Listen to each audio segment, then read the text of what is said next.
Goedemorgen. Vandaag lezen we Jesaja 40 vers 27 tot 31. Volk van Israël, jullie zeggen, de Heer let niet op ons.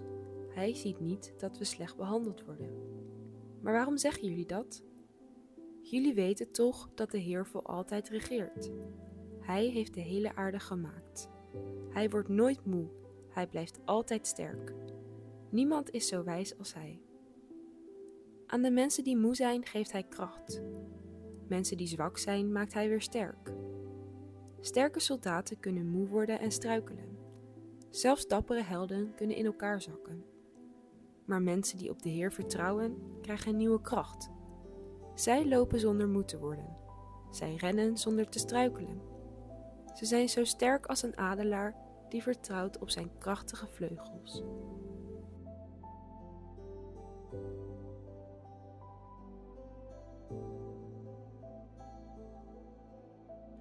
Als wij naar de wereld om ons heen kijken, kan de moed ons in de schoenen zakken. Wij kunnen het gevoel krijgen dat God ons misschien wel heeft vergeten, dat Hij ons niet ziet. En toch, waar wij moe worden en hopeloos, God niet. Hij geeft juist nieuwe krachten. Hij is eeuwig en Hij heeft ook op ons het oog. Wie hoopt op de Heer,